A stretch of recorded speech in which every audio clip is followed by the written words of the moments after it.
Yes dear students, आज हम discuss करेंगे एनसीईआरटी एग्जाम्पल प्रॉब्लम 1.13, जिसको हमने कहा early model method for atom. Atom के लिए अर्ली मॉडल मेथड के बारे में हम बात कर रहे हैं। आपको क्वेश्चन में गिवन है, अगर आप क्वेश्चन रीड करेंगे तो एनसीईआरटी बुक में, कि एक एटम है। हम जानते हैं एटम जो होता है वो एक स्फेरिकल सरफेस में इस तरीके से हम उसको ड्रॉ करते हैं, और उसमें बताया गया है कि भाई इसमें जो चार्ज है वो एक पॉइंट चार्ज है इसमें प्लस जेड, और उसकी एक डिस्टेंस इसके अंदर मेंटेन कर रखी है जो उसकी रेडियस का काम कर रही है, वो है आर। इसमें यूनिफॉर्मली चार्ज डिस्ट्रीब्यूट किया गया है, और वो उतना ही चार्ज डिस्ट्रीब्यूट किया गया है इसके अंदर यूनिफॉर्मली अंदर इस तरीके से, जो इस एटम को न्यूट्रलाइज कर सके, यानी उसके ऊपर टोटल चार्ज कितना कर सके, जीरो। न्यूट्रलाइज करने का मतलब है, तो इसको न्यूट्रलाइज कर रखा है एटम को, इसके अंदर चार्ज बता रखा है और यूनिफॉर्मली डिस्ट्रीब्यूट कर रखा है अदर चार्ज जो है, और बैलेंस चार्ज करने के लिए जीरो वैल्यू बता रखी है। हमें इसके अंदर इलेक्ट्रिक फील्ड इंटेंसिटी निकालनी है कि बाहर कितनी है, कोई पॉइंट कंसीडर करते हैं, सरफेस पे कितनी है और अंदर कितनी है। तीन पोजीशन लेनी है। तो सबसे पहले मैं इसके ऊपर एक पॉइंट बाहर कंसीडर करता हूँ, यहाँ पे पॉइंट पी, और यहाँ से यहाँ तक की डिस्टेंस, अगर इसके सेंटर को ओ नाम देता हूँ तो डिस्टेंस कंसीडर करता हूँ आर। अब देखिए इस पॉइंट पी पे मैं एक इमेजिनरी सरफेस बनाता हूँ जिसको हम कहते हैं गॉसियन सरफेस। इस तरीके से मैंने इसके ऊपर वो सरफेस ड्रॉ कर दी है। अब आप ये देखिए, जो ये इमेजिनरी सरफेस है, ये इसको एक एनक्लोज पाथ में ले आइए, और उस सरफेस के अंदर ये एटम है। इस एटम के ऊपर की जो सरफेस है उसके ऊपर चार्ज कितना है, जीरो। मतलब इस क्लोज सरफेस के अंदर जो चार्ज बाउंड हो रहा है उसकी वैल्यू कितनी है, जीरो। तो जब Q इनक्लोज सरफेस के अंदर आ रहा है तो यहाँ पे इसकी वैल्यू जीरो है, तो इसके ऊपर जो इलेक्ट्रिक फील्ड होगा वो भी कितना होगा, जीरो। मतलब अगर स्मॉल r बड़ा है कैपिटल R से, तो उस कंडीशन में E की वैल्यू भी जीरो, और उसके ऊपर जो चार्ज अप्लाई हो रहा है उसकी वैल्यू भी कितनी है, जीरो। अब इस पॉइंट को हम यहाँ पे कंसीडर करते हैं कि पॉइंट P यहाँ पे आ गया, ये पहली पोजीशन है, ये इसकी दूसरी पोजीशन है ऑन द सरफेस। तो गॉसियन सरफेस कुछ इस तरीके से इसके ऊपर ही ड्रॉ होगी। इस तरीके से हम इसके ऊपर बना सकते हैं गॉसियन सरफेस। जब गॉसियन सरफेस इस सरफेस के ऊपर ही आ जाएगी, तो ये सरफेस और गॉसियन सरफेस एक दूसरे के ऊपर ओवरलैप कर रही हैं, तो वहां पे भी इस सरफेस के ऊपर चार्ज कितना है, जीरो। जब इस सरफेस के ऊपर चार्ज जीरो है तो इसके ऊपर इलेक्ट्रिक फील्ड भी कितना होगा, वो भी जीरो होगा। मतलब हम यहाँ पे फिर ये कंडीशन लगा रहे हैं कि अगर R की वैल्यू कैपिटल R के बराबर है तो उस कंडीशन में भी इलेक्ट्रिक फील्ड कितना होगा, जीरो होगा। दोनों कंडीशन के अंदर ये वैल्यू आई है। अब कंडीशन तीसरी की बात करते हैं कि जब ये पॉइंट P अंदर आ गया है और यहाँ पे इसके ऊपर हमने गॉसियन सरफेस इस तरीके से ड्रॉ कर दी है, ये कर दिए, ये डिस्टेंस हो गई है आपके पास R। ये सिचुएशन नंबर थर्ड है, जो इसकी लास्ट सिचुएशन है। जब ये पॉइंट P यहाँ पे इस तरीके से अंदर आ गया है, तो अब देखिए ये अंदर आ गया है पॉइंट P इसके अंदर, और इसके बाहर एक फ्रेम बन रहा है, ये अंदर की सरफेस है। अंदर की सरफेस के जो बाहर की तरफ सरफेस बन रही है, इधर बाहर सरफेस, उसके ऊपर चार्ज कौन सा है, नेगेटिव चार्ज मैटर कर रहा है, क्योंकि चार्ज हो रहा है न्यूट्रल। सेंटर पे यहाँ पे लिया है प्लस जेड ई चार्ज, इसको बैलेंस करने के लिए इतना ही चार्ज लगाए जो एटम को न्यूट्रल कर दे, तो वो चार्ज कितना है, माइनस जेड ई। तो वो सारा चार्ज जो है वो इसकी सरफेस पे आ गया, मतलब ये कंडक्टर की तरह बिहेव करने लग गया। अब तो हम अगर इसके ऊपर डेंसिटी निकालें तो इसके ऊपर जो डेंसिटी निकलेगी वो निकलेगी वॉल्यूम डेंसिटी, इसके रिलेट करेगी वॉल्यूम डेंसिटी। तो वॉल्यूम डेंसिटी के लिए हमने लिखा रो, और उसकी वैल्यू हुई Q अपॉन V। Q जो चार्ज है वो बाहर की तरफ कितना होगा, माइनस जेड ई, क्योंकि बाहर का चार्ज सरफेस पे कितना है, नेगेटिव जेड ई। सेंटर पे तो प्लस जेड ई है, बाहर जो चार्ज मैटर कर रहा है वो नेगेटिव जेड ई है। अच्छा, वॉल्यूम की बात करें तो जो ये बाहर के लिए वॉल्यूम आ रहा है वो इस पॉइंट से लेके यहाँ तक के लिए जो कंसिडर हो रहा है, इसके अंदर की बात कर रहे हैं हम, तो यहाँ के लिए जो डिस्टेंस कंसिडर होगी वो होगी R कैपिटल। तो ये बना 4/3 पाई R क्यूब। ये रो की वैल्यू हमें मिली, इसको मैंने इक्वेशन नंबर 1 लेट करा। अब बात करते हैं हम इसके बाद आगे।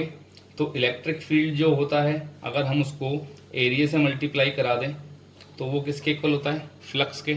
और ये फ्लक्स की वैल्यू को अगर हम Q अपॉन एप्सिलॉन नॉट के इक्वल करा दें तो ये गॉस थ्योरम से रिलेट हो जाती है, और यहाँ पे हम इसके अंदर electric field intensity find out कर सकते हैं। तो मैं E की वैल्यू निकालना चाहता हूँ तो मैं Q अपॉन एप्सिलॉन नॉट और A से मल्टीप्लाई करा देता हूँ इसको, डॉट प्रोडक्ट होगा, कॉस थीटा आएगा, कॉस की वैल्यू थीटा की वैल्यू होगी 0 डिग्री, क्योंकि दोनों ही एक डायरेक्शन में जाएंगे। अगर मैं यहाँ पे स्मॉल अमाउंट की डायरेक्शन लूंगा तो एरिया वेक्टर इस तरीके से जाएगा, और जो चार्ज होगा ये पॉजिटिव चार्ज के कारण उसकी डायरेक्शन भी कहाँ होगी, इस तरीके से बाहर की तरफ होगी। तो वो कॉस थीटा का मैटर यहाँ पे यूज में ज़्यादा हम नहीं लेंगे, हम केवल सिंपली इसके कंसेप्ट पे बात करेंगे।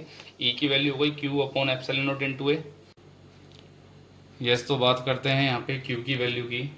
अगर डायग्राम को फिर से बना के देखें तो देखिए क्लियरली इस तरीके से आपके पास जो एटम की स्फेरिकल सरफेस थी, यहाँ पे सेंटर पे एक चार्ज था प्लस जेड ई, यहाँ पे डिस्टेंस थी कैपिटल आर, और आपने इसके अंदर गॉसियन सरफेस ड्रॉ कर दी इस तरीके से।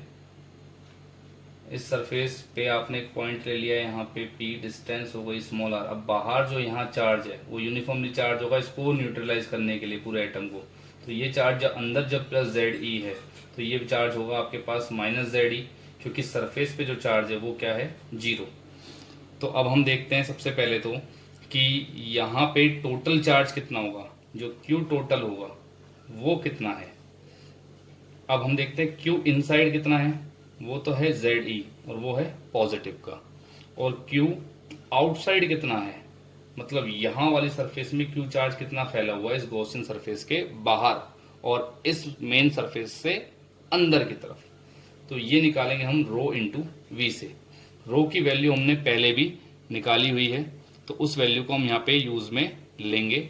वो वैल्यू हमारे पास माइनस जेड ई अपॉन 4/3 पाई स्मॉल, वहाँ पे सॉरी कैपिटल आर हमने लिया था, कंसिडर कैपिटल आर क्यूब, और यहाँ पे जो वॉल्यूम कंसिडर होगा वो वॉल्यूम इससे रिलेट होगा, वो वॉल्यूम हो गया 4/3 पाई स्मॉल आर क्यूब, क्योंकि इस गॉसियन सरफेस के बिहाफ पे जो ये गैप में आपको चार्जेस दिख रहे हैं यहाँ पे स्प्रेड होते हुए, इनसे रिलेट करते हुए हमें आउटसाइड का चार्ज निकालना है कि इन दोनों के बीच में कितनी डिस्टेंस का गैप है।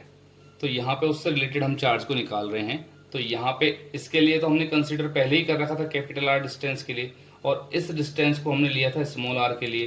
तो जो मार्जिन होगा नेट चार्ज का वो हम इन दोनों को टोटल ऐड करके निकाल लेंगे। तो यहाँ पे देखते हैं 4/3 से 4/3 कैंसिल, पाई से पाई कैंसिल, तो आपके पास वैल्यू बनी minus Z E small R cube upon capital R cube. इस तरीके से आपके पास यहाँ पे एक वैल्यू आ गई है। उसके बाद देखते हैं हम टोटल चार्ज। तो क्यू टोटल आपके पास बनता है यहाँ पे प्लस जेड ई, और उसमें आप अगर ये ऐड करोगे तो ये माइनस का है, minus Z E R cube upon capital R cube. तो यहाँ पे वैल्यू बन गई Z E common 1 minus R cube upon capital R cube. इसके बाद आप अब अपना जो फॉर्मूला था जो आपने पहले लिखा हुआ है ई की वैल्यू के लिए, वो है आपके पास यहाँ पे Q upon epsilon not a, इस वैल्यू को ले रहे हो आप। तो Q की वैल्यू जो आपके पास है वो यहाँ पे है Z e 1 minus R cube upon capital R cube, और epsilon not as it is. Area की जो वैल्यू है वो है आपके पास 4 pi R square, spherical surface जो गॉसियन सरफेस से बन रही है इसका एरिया 4 पाई आर स्क्वायर। यहाँ पे ये वैल्यू बनी Z E 1/4 pi epsilon not. तो ये वैल्यू हो जाती है आपके पास के से रिलेटेड, आप इसको इसके अपॉन में भी लिख सकते हो डायरेक्टली इस तरीके से, ये के से रिलेट हो जाएगी बाद में अगर लिखना चाहो तो। बाकी आपके पास है 1/r square minus are square से इसको डिवाइड करा दो, तो यहाँ पे लिखा जा सकता है R cube upon R cube multiply with R square, दोनों से डिवाइड करा दिया। तो यहाँ पे आर स्क्वायर से आर क्यूब की कैंसिल करा तो एक पावर बची।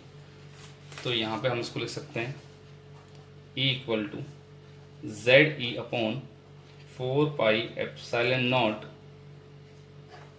1/r square minus small r upon कैपिटल R का क्यूब।